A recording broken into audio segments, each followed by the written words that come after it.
Hello my dear students, मैं आप सभी का अपने चैनल फिजिक्स जंक्शन अभी में स्वागत करता हूं।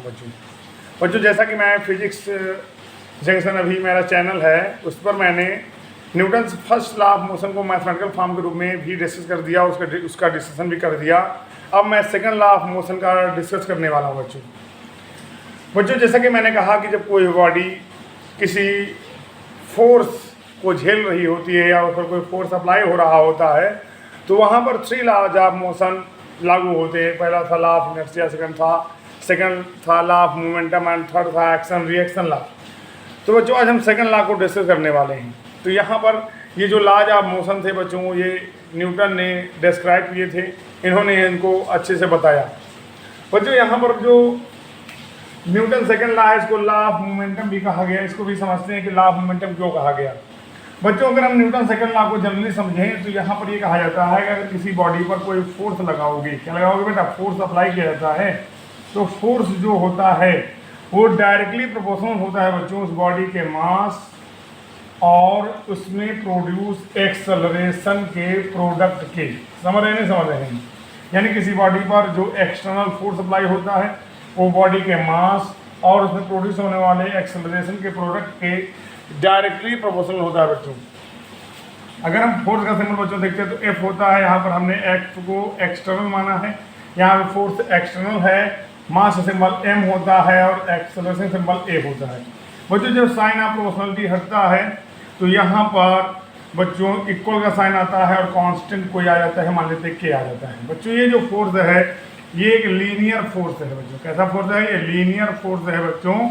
और ये जो एक्सेलरेशन है ये लीनियर एक्सेलरेशन है बच्चों। क्या है बच्चों? ये लीनियर एक्सेलरेशन है। तो यहाँ पर बच्चों in case of linear force, in case of linear force, यहाँ पर जो कांस्टेंट के है बच्चों ये 1 होता है। इसकी वैल्यू क्या होती है बच्चों? 1 होती है। तो अगर यहाँ पर के की वैल्यू को 1 पुट करोगे तो यहाँ पर मिलेगा एफ एक्सटर्नल एम इंटू ए। तो यहाँ से बच्चों फोर्स का फार्मूला डिराइव हो गया कि किसी बॉडी पर एक्सटर्नल फोर्स जो वर्क करता है उस बॉडी के मास और उसमें प्रोड्यूस होने वाले एक्सेलरेशन के प्रोडक्ट के बराबर होता है। बच्चों यहाँ पर इसे हम लॉ ऑफ मोमेंटम भी कहते हैं। लॉ ऑफ मोमेंटम कैसे कहते हैं कि यहाँ पर फोर्स का जो है वो मोमेंटम से कोई ना कोई रिलेशन होगा। अगर फोर्स मोमेंटम से रिलेट कर रहा होगा तो सीधी सी बात है हम इसको बच्चों सेकंड लॉ को हम बच्चों लॉ ऑफ मोमेंटम भी कहेंगे। तो बच्चों हम देखते हैं किस तरह से हमारा फोर्स मोमेंटम से रिलेट करता है। बच्चों आप लोग जानते हैं कि मोमेंटम का मतलब क्या है। यहाँ पर वर्ड मोमेंटम, अगर मोमेंटम को देखें तो यहाँ पर मोमेंटम, यहाँ पर पहला वर्ड आप देखिए मूवमेंट। मूवमेंट का मतलब क्या है? मोशन। अगर कोई बॉडी मूव करेगी, कोई बॉडी मूवमेंट करेगी, कोई बॉडी मूव करेगी तो उसके पास मोमेंटम एग्जिस्ट करेगा। तो आप कह सकते हैं कि momentum exist has any moving body. कोई मूविंग बॉडी होगी उसके पास मोमेंटम होगा।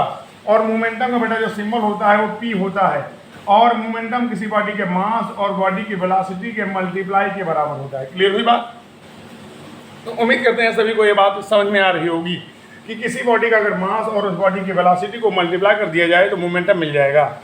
बच्चों अगर हम बात करें यहाँ पर, देखिए बॉडी अगर कोई है तो बॉडी के पास 2 वेलोसिटी एग्जिस्ट कर सकती हैं। कैसे? मान लेते हैं कि कोई बॉडी किसी वेलोसिटी से मूव कर रही है तो उसे कहते हैं इनिशियल वेलोसिटी, जिसका सिंबल यू होता है। यू को हम कहते हैं इनिशियल वेलोसिटी, इनिशियल वेलोसिटी। और मान लेते हैं कि this body is subjected to any force, तो किसी टाइम के बाद इस बॉडी की वेलोसिटी चेंज होकर वी हो जाती है, जिसे कहते हैं फाइनल वेलोसिटी। क्लियर है बात? तो आप लोग समझ सकते हैं कि किसी बॉडी की वेलोसिटी तभी चेंज होगी जब उस पर कोई फोर्स अप्लाई होगा। तो उम्मीद करते हैं ये बात आपको समझ में आ रही होगी। और जब बॉडी पर फोर्स अप्लाई होगा और बॉडी की वेलोसिटी चेंज होगी तो सीधी सी बात है बॉडी का मोमेंटम भी चेंज होगा। क्लियर हुई बात?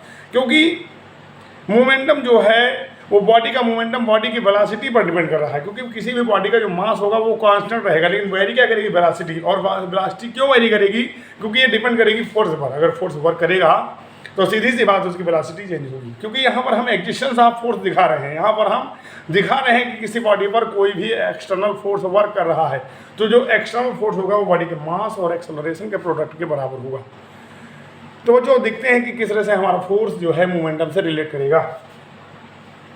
बच्चों अगर हम मान लें बच्चों कि किसी बॉडी के पास 2 वेलोसिटी एग्जिस्ट कर रही है, एक है इनिशियल वेलोसिटी और एक है फाइनल वेलोसिटी। तो बच्चों अगर हम यहाँ पर बात करें मोमेंटम, तो मोमेंटम का सिंबल P होता है। तो बेटा जो इनिशियल वेलोसिटी से मोमेंटम एग्जिस्ट करेगा उसे कहेंगे इनिशियल मोमेंटम। क्या कहेंगे बच्चों हम? इनिशियल मोमेंटम, यानी शुरुआत में मोमेंटम कितना था उसे कहेंगे इनिशियल मोमेंटम। और फाइनल वेलोसिटी से जो मोमेंटम एग्जिस्ट करेगा उसे कहेंगे हम फाइनल मोमेंटम। क्या कहेंगे बच्चों? Final momentum. तो यहाँ पर बच्चों हम नंबरिंग कर लेते हैं कि जो इनिशियल मोमेंटम होगा उसे हम P1 मान लेते हैं और फाइनल मोमेंटम को हम P2 मान लेते हैं।